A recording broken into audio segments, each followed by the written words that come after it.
Good afternoon, everyone. Am I audible to you all? Can you all hear me properly? And is the presentation clear? And can you see me also? Let's start the class. Yes. So let's crack UPSC CSE English. Fine. So we are going to crack UPSC CSE examination with India's largest learning platform, Unacademy. Okay. So why do I call Unacademy as India's largest learning platform? Is that we know very well we have daily live classes and then live test and quizzes, structured course, and unlimited access to both the recorded video and also in terms of live classes. Fine. And you can download this app in the Google Play Store and Apple Store. So about me, I'm an engineer. I have 4 years of teaching experience in civil services. I have mentored more than 100 students. I'm an anthropology faculty, and I also have experience in teaching NEET. So this is my Telegram channel. You can use this to join my channel where we'll be discussing, we'll be sharing more information. And this is my Unacademy profile link where you can follow me and get more information regarding what are the classes we have. So what are the classes I actually give you people? First is in this Let's Crack UPSC CSE. This is a YouTube channel. In this we have a polity class in the morning and ethics class in the afternoon, in which we are meeting now. And then we do quick revision for prelims as of now in the Unacademy platform. This is called as special classes. These special classes are free. Today we are going to have an interesting class. Top 50 questions. Top 50 questions for prelims from environment. So here in this class, you can actually attend those questions. You can actually attempt those questions and find out if you are giving the right answer or not. So you will meet me in person in that, person in the sense you will interact with me there through messages and you can actually attend those questions. It will be going to be very interesting session. And this is my Telegram channel. So Unacademy underscore Suba Keerthana. You can search it in the Telegram and join the channel. So here going to prepare for this examination with 100 plus top educators. There are more than 100 top educators. They all have a very good experience in teaching for the civil services examination. And the syllabus is comprehensive such that they cover properly whatever is needed for this examination. So this is subscription detail. So one subscription and many benefits. So that is what is about this Unacademy platform. So you subscribe once. You can see here, no, based on your convenience, you have many fee structure, and whatever is this, I will do something. This is my code SUBA Suba. So this code you can use it to get a 10% of offer. Okay, so between Iconic and Plus, if you ask me, Iconic have something special because there is a personal coach and you have a personalized attention over there, which will help you to score big, okay, to boost your marks for both prelims, mains, and interview. Okay, so generally you will be preparing for the prelims first, but actual process is preparing for the mains first and prelims and write the prelims examination and then restart the mains preparation process from where you have stopped. So in this also you can use my code SUBA SUBA to get a 10% of discount. Fine. More effective and comfortable way of preparing for this UPSC examination. So this is plus course based details. Fine. Am I all audible? Am I audible to you all? First of all, I need some confirmation message. Am I audible, clear? May I continue? Yes? Okay. So this is special class session. Today, 6 p.m. we have top 50 questions on environment. Very interesting. Yesterday we had for polity. It was very interesting, at the same time very useful. Today we will be having for environment top 50. I'll be choosing the most important top 50 questions from the environment.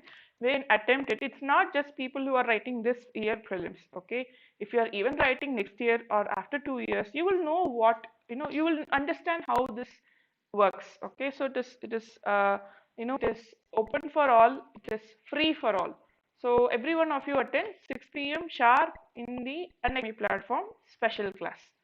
Fine. Coming into the topic, foundational values for civil services. So what is this foundational value for civil services? For everything, you need a foundation. You need a base which is very strong. If you are constructing a building, you should have a strong foundation. Only then the building will be strong.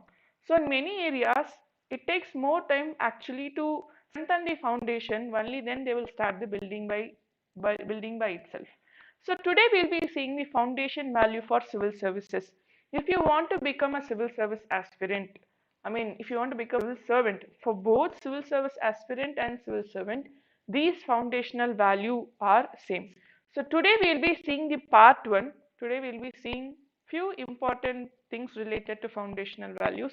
Tomorrow also we'll be seeing basic foundational value, very important foundational value with proper example. Before going to this, I will tell you what is very important about this topic in mains. First of all, you might get direct questions.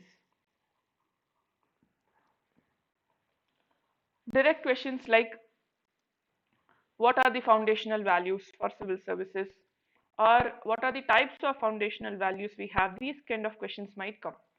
Second is they will give some statement or quotes. So for that, they will be asking you, they won't be giving you the name of the foundational value straight away. They'll be giving you a statement or a quote. From that, they'll be asking you justify, discuss, and like these kind of questions. So first is direct question. Directly, they'll be asking any foundational value like integrity, and then they might be asking impartiality, non-partisanship kind of thing. Otherwise, they might give you a statement or quote, and then they might ask you question. Like discuss, comment kind of questions might come. And third, most importantly, in case studies, you have to write these foundational values, because in case studies, it will be more relevant. The foundational value, if these two classes, if you understand properly, it is more relevant for the case study based question. So what is case studies, ma'am? You are saying case study, case study. What is case studies, ma'am? Case studies are nothing but in ethics paper, they are dividing the paper, 250 marks are divided into two. So the first half will be having questions. So you will be writing answers for those questions.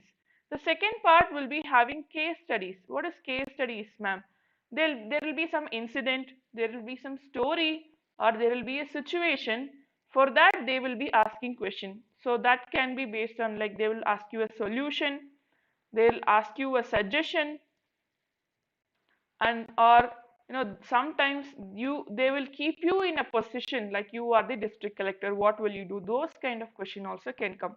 In these case studies, the proper understanding of foundation value of civil service is very important, because I'll tell you what many people commit mistake in terms of writing ethics answer. So what will happen in terms of ethics answer is this: people have misunderstood that ethics is a very easy paper. They just go right like that. Okay. For example, if they are asking how should be a civil servant, we all know a civil servant should be good. That's what we know. But how will you elaborate? How will you write? For that, you need some technical terms. You need some terminologies. For that, this topic is very important. Keep it in mind, guys. If you have to write an ethics paper which is scoring very good, you can't just write stories. You have to write examples, yes, but you have to know what you're trying to explain. You can be saying like a civil servant should be honest. He should not take money from others. He should be working for people. Some people remove all these things. Just one word: integrity. Civil servant should be a person of integrity.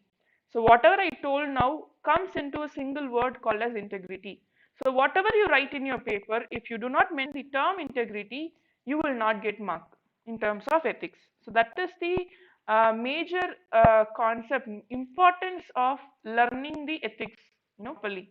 Many misunderstand that ethics can be written directly there in the examination hall. That is not at all possible. Fine.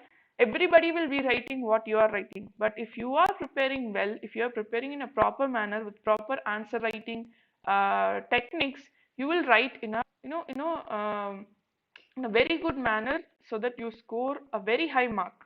So ethics, essay are all mark scoring paper. They are like, they don't middle path. You either get very good marks or you either get very low marks. Unless you prepare properly, you cannot get high marks at all. But if you properly prepare with strategy, you will get a really, really good marks. That is why I'm telling you the terminologies are important. Understand the exact meaning, because integrity and honesty look same. Okay, they have a difference. So we'll be seeing all those today. And this is what is foundational value for civil services. It is not just for the examination. You also need this in the interview process also. You might get questions like, even in the interview, they will ask you some questions like, you have a situation in life where you are working as a civil servant. So in that situation, someone is offering you a very hefty amount of money. So what will you do? You cannot simply say, I won't take it. You have to speak like, I'm a person of integrity. So in that situation, I myself is honest through my action, thought, and speech. So as a person of integrity, I will definitely not take that, because I know very well it is corruption. So it is against my foundational value. So I will never take money from that. I am satisfied with what I get through my for my work from the government. These kind of things, you should start speaking, you should start writing in your answer. So we'll go into the topic. First, see, human values. We have seen about human values in general. Okay, there is a special, there we have special session, separate session for human values alone. In that we saw many things. What are human values? What are the types of human values? We have everything. This chapter is especially on civil services value for civil services. Fine. Okay. So generally, human value means, we know that very well. It's a certain, it requires a certain level of intellect and critical thinking from an individual. Fine. Hello, hi. So yes, people are joining now. Good afternoon once again. See, there would be no point in studying ethics if the values were to be static and uncritical. See, proper ethics means the values should not be static. The values should properly be defined. Values should keep changing according to what is right. It is not that values should keep changing. Values change according to what is right. So we reflect and interpret what we observe and extract necessary things for our use. So values has to be adjusted and adopted, especially in terms of civil services. There are some values which form core for the civil servant. So we know very well values are something we value in life, which we give more priority, is called as value. For civil servant, there are certain things that he or she should give priority to. So tomorrow, if you want to be a bureaucrat, anyone can be a bureaucrat. But if you want to be a good bureaucrat, if to be an ethical bureaucrat, obviously this class is for you. Next, why there are, I told you that, there are certain core values for civil services. Why these values are needed is that, a civil servant is not someone who is going for a regular job. Okay, you know very well how much UPSC examination is tough. Am I audible to you all? Next, why there are. Am I audible to you all? Is there any problem related to the audio or something? Fine, everything fine? Fine. So I'm continuing. Okay. Fine. So you can ask me, why, ma'am, for civil services, this much emphasis is given for core values, foundational values? See, the thing is, you know very well how UPSC examination is comparatively tougher. I won't tell UPSC examination is very tough. Obviously, we have talked about this many times. It's a myth. UPSC examination is the toughest exam. It's a myth. No. Why UPSC examination is comparatively why UPSC examination is comparatively problematic. I mean, not problematic as such. Why comparatively tough is that? Because the responsibility coming out of responsibility coming out of that job is very, very tough, because you take decisions for people. You don't take a personal decisions. So if you're working in a private company, your decision will affect that company, maybe some people, okay. But when it comes to civil services, your decision affects almost the entire society, sometimes the entire country also. If you are also, in a diplomatic position, it might affect even, the strategic relationship with two countries. So in that way, a civil servant's responsibility is more important, and he should realize what are all the responsibilities he have. In that situation, most important core values include, competition, hard work, bravery, punctuality, compromise, patriotism. So these are related to social and organizational value. A healthy competition is very important in any organization. It can be private or public organization. Healthy competition is very important. Same way, hard work, bravery is very important. When you are in any field, I won't say just for Indian Police Service. In any field, bravery is very, very important. At the same time, in individual, in individual point of view, in a society, honesty, integrity, truthfulness, all these things are very important. Okay, so there are some ethical values desirable by a person or a society. Okay, fine. The topic is foundational value for civil services. Fine. So see, this we have discussed already. This will suit for a civil servant also. Your belief becomes your thoughts, thought becomes your words become your actions become your habit becomes your value becomes your destiny.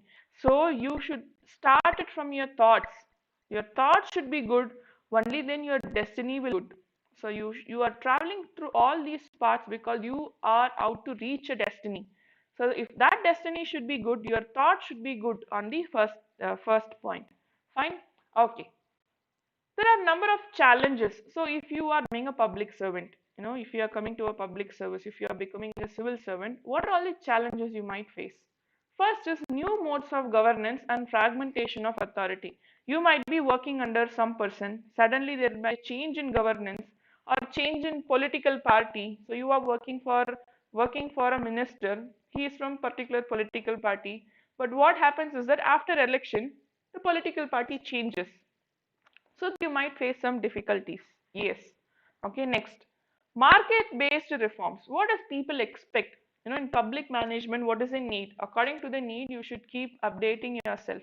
And then politicization and political expectations. So many people do not understand that there is two types of bureaucracy: political bureaucracy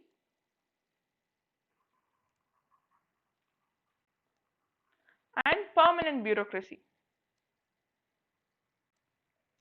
So political bureaucracies are nothing but the ministers. Ministers are political bureaucrats. Permanent bureaucrats are nothing but we civil servants. Okay. So who are more stronger here? Obviously civil servants, because they will rule for 5 years. But we rule we rule in the sense we work for almost our entire service. So the permanent bureaucracy faces so much challenges, based on the political bureaucracy. The political bureaucracy might give us some directions we are not in line with, or we might face some issue based on the politicization of work. Okay, so all these things are there. Remaining neutral, obviously yes, we have certain terminology for being remaining neutral at the political bureaucracy, yes, but there are certain things we will also discuss. Okay, so and then the growth in the use of agencies, and then decentralization in relocation, we get transferred, or sometimes our power will be split and given to others. So these things keep changing. Change in human resource management and recruitment. New technologies and methods of information sharing might come. So now we know very well, information sharing, information technology is at the peak. I mean, now you're saying it is at the peak, obviously it will increase. But now what is the major problem? Privacy has become a major problem. In this situation, when you are a civil servant, when you share some information, the sharing of information with proper security becomes your responsibility. So for that, you should properly know what are the new technologies. So a civil servant will face all these things in life. So new modes of government, market-based reforms. Market here is the need of people, nothing but need of people. And then political side, you will have some pressure, and then you have to use proper agencies for the growth. Sometimes your power and authority or your responsibility might be keep on varying, and then human resource management will change, and the new technology will arise, and we have to be in line with those new technologies. And then civil servants have special obligations. That is what we discussed. Why civil servants have special obligations compared to any other profession is because civil servants cannot just take a decision without thinking. Any decision taken, any action done, or any thoughts in the mind also is very important, not just for the personal life, but also for the public life and for others. So they are responsible for managing resources, so they are given so much resource. See, I'll tell you one example. If there is a corporation commissioner, okay, if there is a corporation commissioner, so for metropolitan cities, it's very common they work in projects worth 100 crores, 1000 crores, etc. See the money, 100,000 crores. So the civil servants are given responsibility where they handle the resources. Are those resources their resources? No. The resources are people's resources. The people are entrusting the civil servants those resources, and they are having the responsibility to deliver quality services.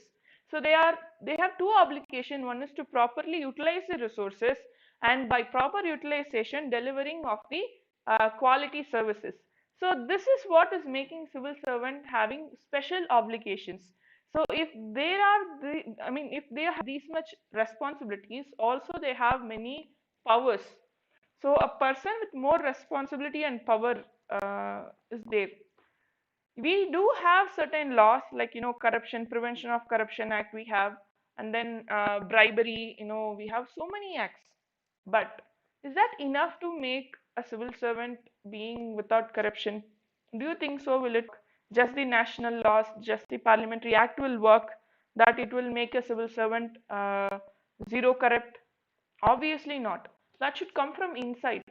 Even though you have so many strict laws, even though you have so many strict rules and regulations, it is not enough. But if that from inside, if that comes from that, it comes from that individual, obviously that will give a very good outcome. So that is why we have these foundational values of civil services as major ethics concept. Fine. Okay. What are the types of value? We have two types. One is end oriented, the other is means oriented. What is this end oriented and means oriented? End oriented, we have already discussed about two types of values. We have here it is end oriented, mean it is based on the goals. Means oriented means what is the method you are using. So in this oriented, the values are concerned with goals which civil servants, since civil servants should aim to achieve. Okay, so that is called as end oriented values. They relate to the end product. There is an example they have given: providing low cost energy to the citizens of India. As of now, we know very well. See, though it is an ethics class, I would like to tell you people something. Now, at present, what is the hot topic for preliminary examination is energy, pollution, climate change. So these are most important concept, waste management. So even in ethics, you can use these kind of example, which are very hot topic. See, providing low cost energy to the citizen, the goal of Indian government, which fulfills the value of public service. What is the value of public service here? You know, delivering quality services, and then working efficiently. There are many value of civil services which is fulfilled by achieving certain goals. By giving low cost energy, here what we are doing, by providing subsidized electricity to farmers, we fulfill the socio-economic values, economic justice, etc. So these are the values which are attached with the goal. Okay, so if you are giving low cost energy, that will not just protect the environment, but also will lead to improvement in the economy. If economy develops, obviously the society will develop. Okay, the economy with more number of resources will be more socially forward. compared to the resources with limited number of resources. Fine. So that is what is given. In India, the major source of end values is in the constitution itself. So where do we take these value systems? So you say that values, ma'am, but from where do we get these values? In constitution itself, we have so much source of end values. End oriented values are there in the constitution, like social justice. In preamble, we have this social justice, three kinds of justice ensured in the preamble: political justice, economic justice, and social justice. And then right to equality, we have prohibition of discrimination, right equality and prohibition of discrimination, abolition of untouchability and right against exploitation. We have economic justice to be ensured, equality of opportunity in the matters of public employment. These values, there are so many values. These values are not just for the state, not just for the government. You are government here. When you are a civil servant, you are government here. So your work also should contain all these end oriented values.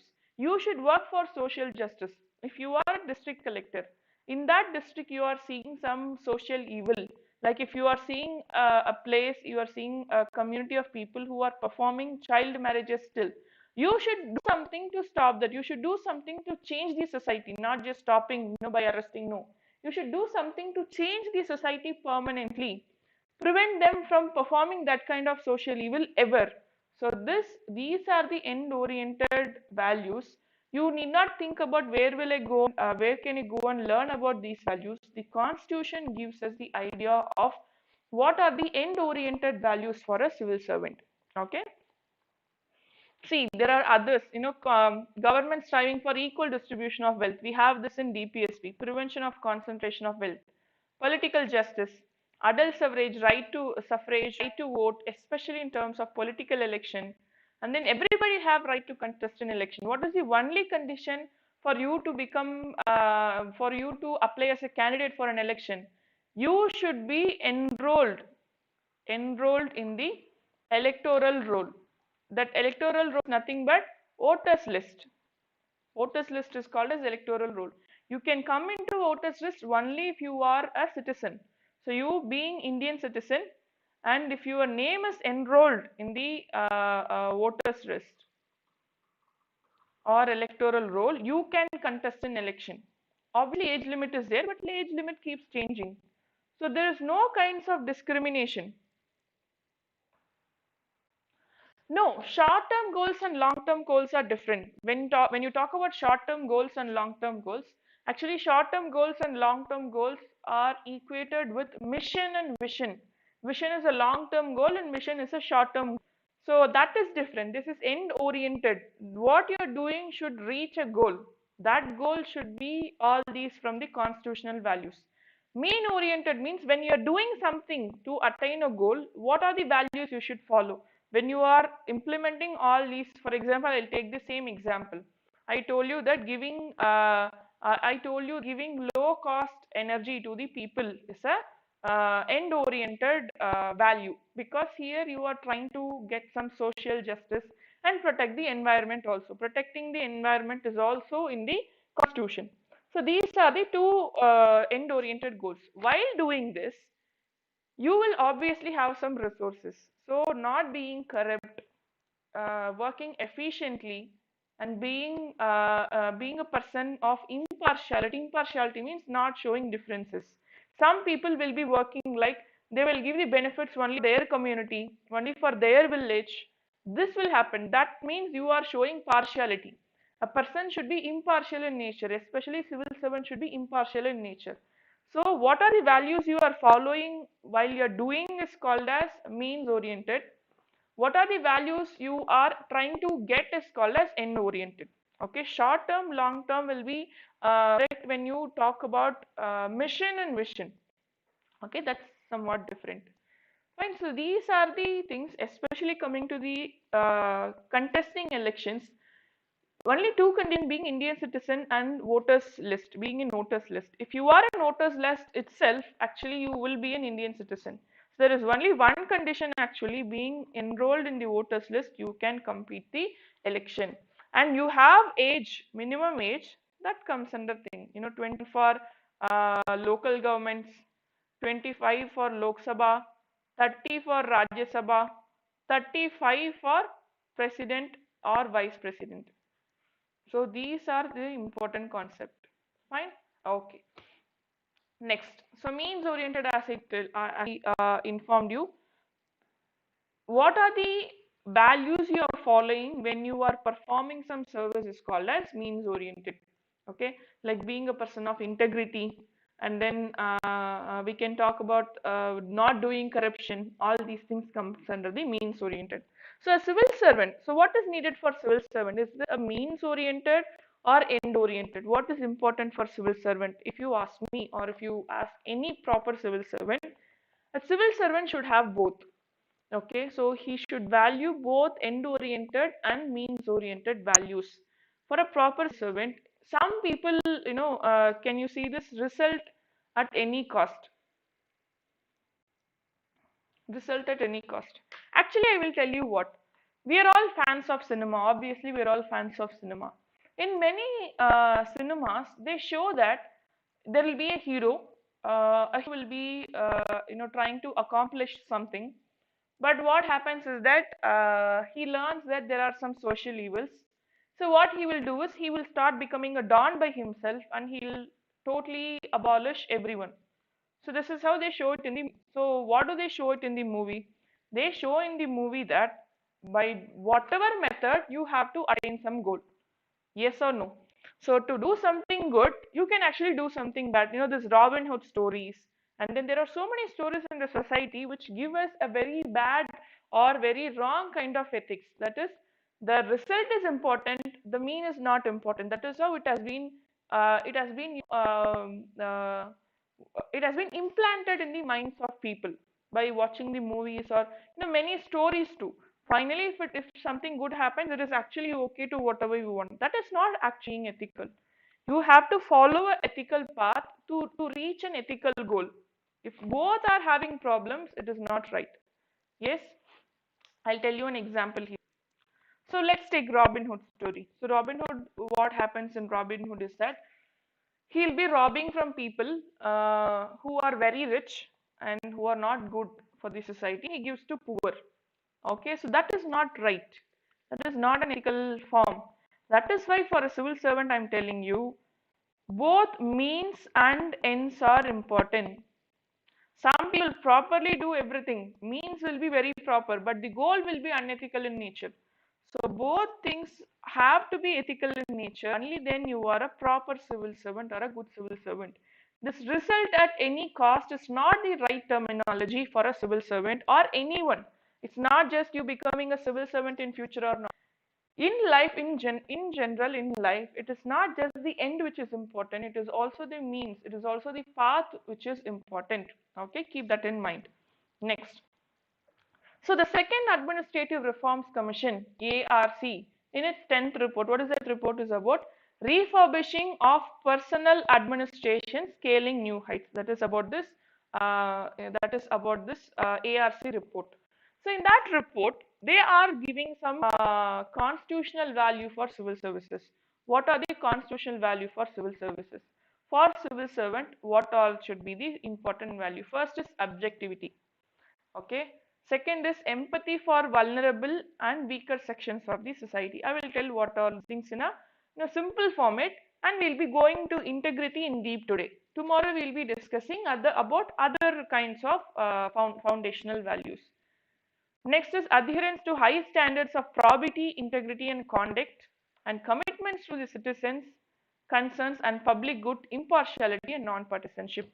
So four things they are telling us according to second ARC or second Administrative Reforms Commission. They are giving us four types of very important constitutional values or foundational value of civil service. First is objectivity. What is objectivity? When you take a decision, you should not be getting influenced by any external factors. That is called as objectivity. I'll give you an example of objectivity which you will understand very well. You have a brother. Your brother is a building contractor. You have a brother who's having constructions business. So you being a corporation commissioner or municipal commissioner, there is a a building to be constructed in your particular place. So it can be a district or it can be a metropolitan city. In that situation, you know exactly what is the tender value which is needed. So you and your brother are living in the same house. So your brother is coming and asking you. You are very close to each other. Obviously, your brother is trying to come up. It's a startup. He will obviously do it in a very good format. There is no doubt, and he will not do corruption. Everything is fine. But he is coming and asking you, please tell me the tender value so that I can quote accordingly and will win this contract. Okay, so that's what he is asking you. Objectivity means even though he is your brother, even though you know that he will work properly, even though you know this contract is very much needed for him, you should not reveal it. Because revealing a contract, revealing a tender is a crime. Professionally, it is not right. It is also a form of corruption. So you take a decision not to tell your brother related to this tender value because you are a person who has objectivity, who takes decision which is not influenced by any factor. It is not a personal factor or pub factor or anything. You take a decision according to what is ethical is called as objectivity. Second, empathy. Empathy means you are standing in someone else's shoe to understand what is their problem. So when you are being a IPS officer, so when someone is coming and voting that they are facing some issue, empathy means you feel what they feel exactly because you stand in their situation and look at their life. That is called as empathy. Second, adherence to the highest standard of probity, integrity, and conduct. So probity means being very proper in your work, following rules and regulations properly is called as probity. By delivering quality service, all these things. Integrity means being honest in all the three factors like thought, speech, and action. Okay, not just in thought, not just in speech, not just in action. You should be honest in all the three things. So a person who's having integrity means even when no one is watching, that person will be honest. That is called as being a person of integrity. Commitment to the citizens and public good, you will understand that. Impartiality and non-partisanship. Impartiality means not showing differences among people. Non-partisanship means being not political, not supporting any political party and not adhering to any political ideology is called as non-partisanship. When you are a civil servant, you will have instances where you have to work for various political parties, because in India we have first past post system. In first past post system, which political party gets majority of votes will start ruling the government, start ruling the country. In that situation, in this election some party might come, in next election some other party might come. So you should always stay neutral. As in the chatting told that we should always be neutral. That is what is very very important. Okay, that is called as non-partisanship. Being non-political, simply to be not supporting any political ideology, not supporting any political party is called as non-partisanship. So these are the important, this is very important. According to ARC, according to Administrative Reforms Commission, what are the important constitutional value for civil services? That itself can be a question. Okay, next, integrity. So we'll be seeing about integrity and important concepts of integrity. So one of the important characteristics of values and ethics is integrity. I'll tell you something. Integrity is the basic value for every foundational value. Why did I take integrity as the first foundational value? Is that is what is more needed for our civil servants, and it is also very tough. Okay, what ma'am are you telling? I'm being very honest. So being a person of integrity is really really tough. In this world, you have many instances where your integrity will be tested, where your integrity will be questioned. So it is very important to understand that integrity is most important foundational value for any civil servant. Okay, if a civil servant is if a civil servant is a person of integrity, he will never be forgotten in the history of civil services, because that tough it is. Okay, a civil servant who has properly understood this ethical value will definitely be a very good civil servant in future. Fine. So integrity depends, obviously integrity depends on time, place and person. And there are different contexts also while talking about integrity. But here they are equating integrity with health. There is a saying like, health is more important than wealth, because when you lose wealth, when you lose money, you can actually earn it. But when you lose your health, you cannot actually earn it. Once health is deteriorated, it cannot be gained to the same process. It is very tough. It doesn't mean it cannot be gained at all, but it is very tough. We all know that very well. Once a person is becoming diabetic, obviously what will happen is that becoming he can control his diabetes. He can have a proper lifestyle where he can take control over his body, but he will not be same like the person who's not having diabetes. The same way integrity is also. Once you lose your integrity, it is lost forever. How? Two ways. First is, if you lose integrity, when people come to know, they will never believe you again. So once you tell a lie and your mother or father finds it out that you have spoken a lie, next time they will not have the same trust on you. Obviously they will trust you, yes, but the degree of trust varies. At the same way in your workplace, at one instance, because of some very bad situation, for very bad need, you have done something wrong. You might get fired, but even though if you are in that workplace again, obviously you will not be looked at the same way you were always. Okay, that is why when once a person is losing his integrity, he might not be seen as the same person again. And one more reason is that sometimes when you start losing integrity once, it will tend to lose your integrity again, third, fourth, and then finally what will happen is that you will not have the value of integrity at all in your mind. Okay, some people will think, okay, now I have a very important need.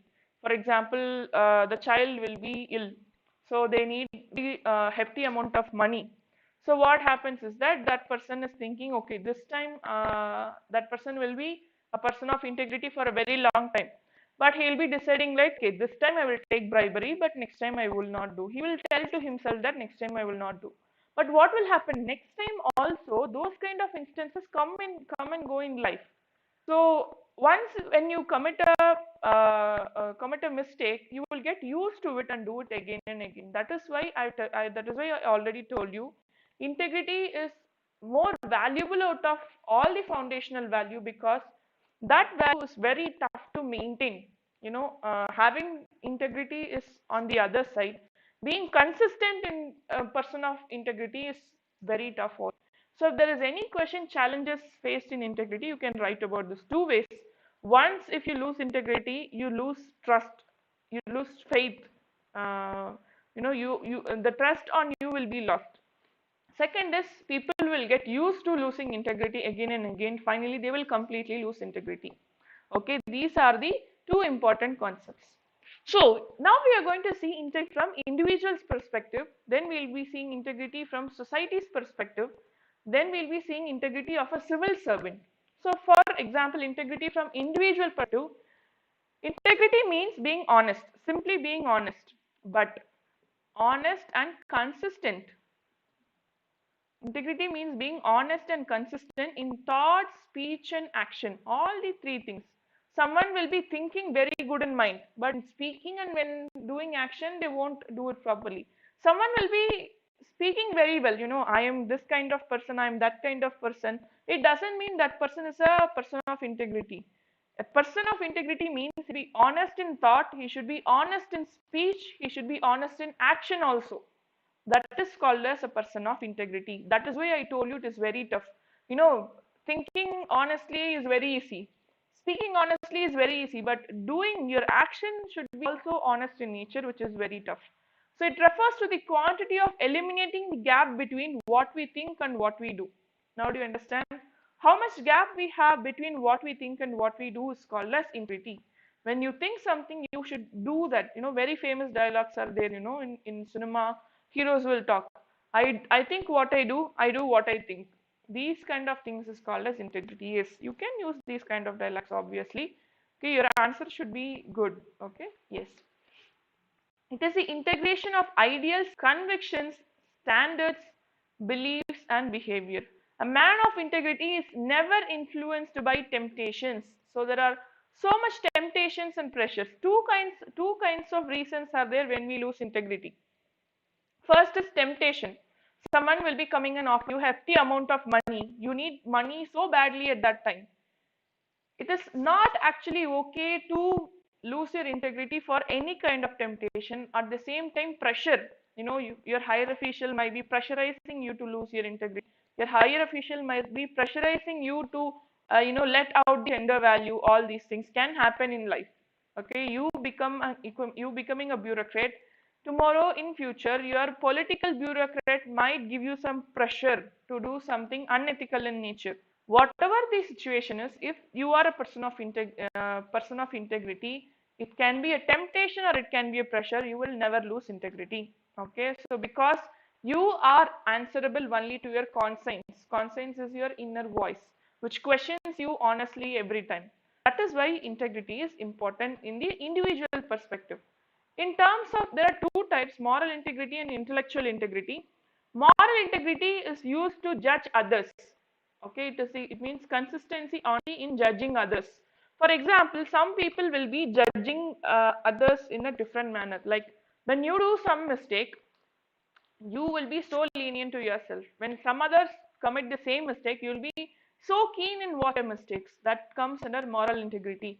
You should also be honestly evaluating yourself. If you do a mistake, also it is a mistake. If someone else do a mistake, also it is a mistake. If your mother or a father or your son, anybody does a mistake, it is a mistake. If a person is treating everyone equally, if a person is judging everyone equally, then he is a person of moral integrity. Do you understand? So your son, you have a son. Okay, your son is working in some job. He has committed some problem over there. It's a crime actually. If you are a person of moral integrity, what you will do is you will take an action for whatever your son committed crime. You will not try to save him from whatever crime he has committed. Okay, you have power and authority. You cannot use it to save your child. It can be your son, he has committed some mistake, everything, whatever the situation is. If you are a person of moral integrity, what will you do if someone else is doing that same mistake? That is what you should do for your son also. That is called as moral integrity. Intellectual integrity means your thought process should be in line with integrity. Whatever you think should be very honest in nature. Whatever your thought process is there, whatever you do should be in a proper manner, is called as intellectual integrity. Okay, so it means honestly admit discrepancies and inconsistencies in one thoughts and action, and to be able to identify in one's own thinking, so that if you are intellectually if you are a person of intellectual integrity, you will admit that okay, I have problem in my thinking, I should change it. Okay, that is what call it as intellectual integrity. Next, in professional context, what is integrity? We saw till now whatever we saw is first individual's perspective. In personal life, all these fine. In terms of professional context, what do you call as integrity? Professional integrity means a person should follow the code of ethics. Simple. Person is following code of ethics in his profession. He is called as a person of professional integrity. Okay, so we all know very well, doctors take this oath. Physicians, doctors, all they take oath called as Hippocratic oath, which means that they will practice medicine ethically and honestly. Okay, why they are taking that oath? Even though they are personally people of integrity, in profession they should be honest and a person of integrity. We know very well now there are many instances where it is very obviously doctors, especially at this corona situation, COVID-19 situation, they are working very hard to fight these pandemic. Okay, but in certain instances, it is very sad to look at the news, and it is very sad to learn that many people see treatment as a form of business alone. Obviously, you have to earn money to do something good. You cannot just do something good for free, and if you don't have money, you cannot actually do something good. That is true. You should have money to do some do something good to people. If you don't have money, you can't do that. You have to earn money, that should be in ethical manner, and you should also parallelly do good. Even if you don't parallelly do good, just earn ethically. But many people are using this profession to earn more money for their own greed, in which it is costing life of many patients. Okay, so this is the problem of professional integrity. Do you understand what does professional integrity means? Genuine integrity means being honest to oneself, but professional integrity means being honest in whatever work we do, whatever profession it can be. It can be a civil services, it can be a doctor, it can be an artist, anything. Okay, any profession, you should have integrity. What is integrity in terms of profession? You have this, honesty, transparency, accountability. So these are certain norms that has to be followed in terms of profession. And in that profession, if you are following all these things, then you are a person of professional integrity. So coming to integrity in civil services, according to second ARC, again integrity, according to second ARC, this Administrative Reforms Commission, integrity means civil servants should be guided solely by public interest in their official decision making. So when you take a decision, your motive for the decision should be public good, not your individual wellness or any personal needs. So if you take a decision, that should be for public good. The aim should be for public. If you do that, then you are a person of integrity in civil services. Their official decision making and not by any financial or other consideration, either in respect of themselves, their families, or their friends, fine, or their friends. So this is called as integrity in civil services. So this is related to the second ERC. And according to them, a civil servant, how a civil servant should be, he should fulfill his duties and obligations responsibly. See, when it comes to the question of corruption, it is not just getting money, you can call it as corruption. If someone is not coming to work on time, itself is a corruption. Okay, we think that being corrupt means getting bribes and then helping others personally for more financial gains. That is not just corruption. Being inefficient in work is also corruption. Not fulfilling duty is also corruption. Okay, so if I get my salary and not teach you properly, that is also corruption. Okay, I should work for what I do. I should work for my satisfaction. I should work for your goodness. That is what is meaning called as integrity. Whatever the situation is, I should do justice for what I work. The same way, being a civil servant means that that person should fulfill his duty and obligations responsibly. Always act in a way that is professional and retains the confidence of those whom he has dealing. He should be, faithful to people who he is dealing with. And then make sure that public money and other resources are used properly and efficiently. In terms of used properly, it is not just overuse or it is not just corruption. Sometimes underuse is also called as, it was a UPSC question answer. Okay, misuse or underuse of public resources is corruption. Not just misuse of public resource, underuse, not properly using, under usage of public resources also coming under the concept of corruption. Why do we call it as underuse?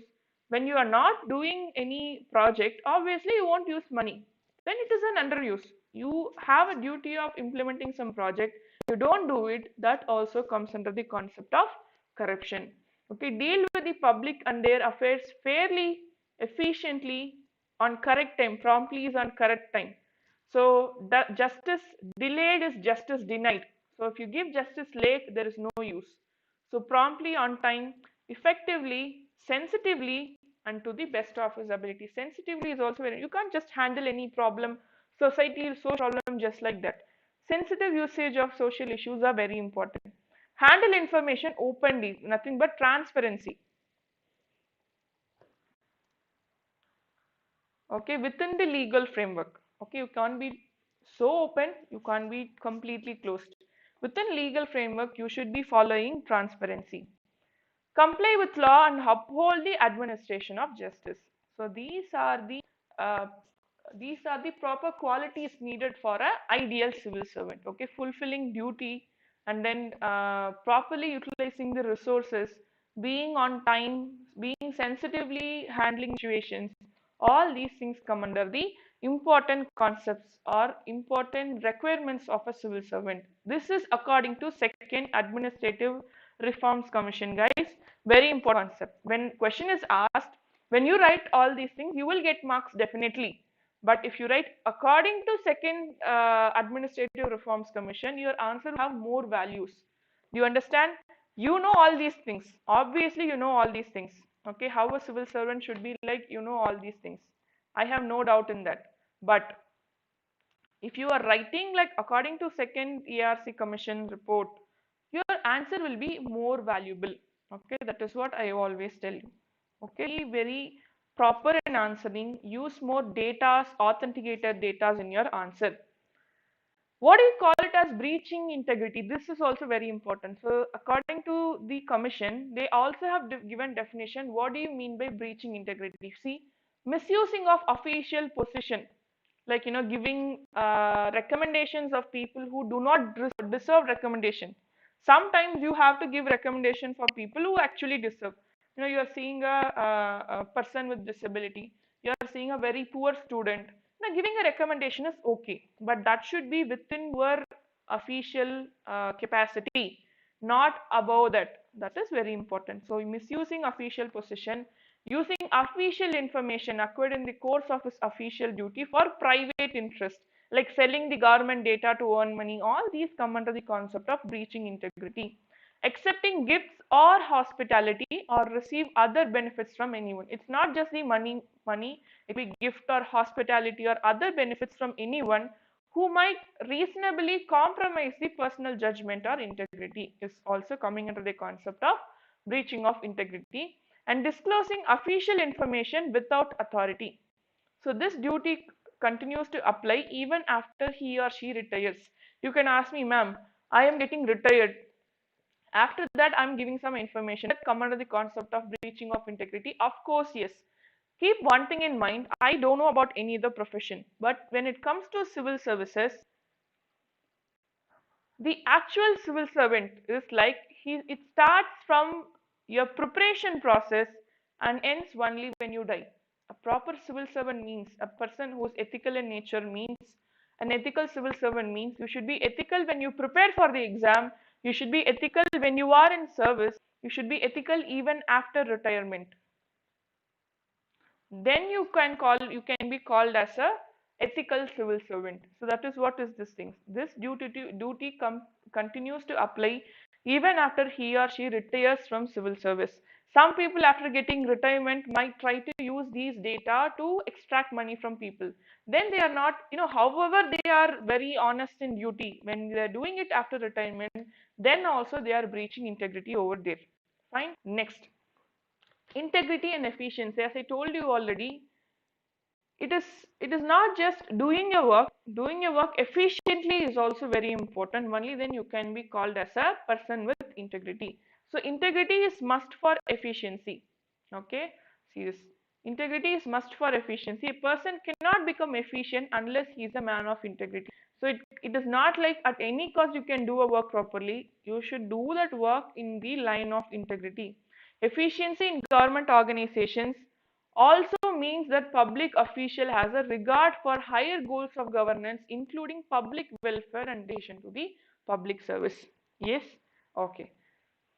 Next, efficiency and corruption. Yes, sir. As someone said that, after retirement, some people give news, newses, or some people might leak information openly or anonymously. Both are coming under the concept of breaching of integrity. And then efficiency and corruption, as I told you, if you are not efficient in work, then that is also called as corruption. It's not just getting money or accepting gifts. Not being efficient in work also is called as the concept of corruption. And corruption and integrity in this today's world, material greed is very high. Okay, you're tempted in every site. I'll give you one important example. You're going to Amazon, simply you're searching for some mobile phone. Okay, you're going to Amazon and simply you're searching for some mobile phone. What happens? when you're going to Facebook, the same phone will come as an ad. When you're coming to some online classes, there also again the mobile phone is shown as an ad. So what happens is that you are being more tempted in every place. Material greed is developed in your mind again and again. So in this situation, we have to be a person of integrity, whatever the temptation is. How can it be done? In government, like integrity recognition certificate or integrity survey has to be taken every 5 years. Not just survey, the same way they should be given recognition, like best employer, best civil servant, person of integrity kind of recognition should be given. Okay, when people, I'll tell you something, everyone everyone gets happy when recognized. So when proper recognition is given, everyone will work properly in the lines of integrity, and that is the responsibility of the government. Fine. So thank you so much. Today was a very beautiful class. Meet you all at 6 p.m. Top 50 environment question in the Unacademy platform. It's a free class. Everybody can attain, irrespective of your attempts year or next year or 2022. No issues. Fine. Anytime you can attend the uh, special class live session. Okay, thank you so much. Use my code SUBA SUBA so that you get a 10% of discount. Okay, so thank you. If you have any doubt, please do ask me. I will respond to you. You can also reach me through this Unacademy platform. So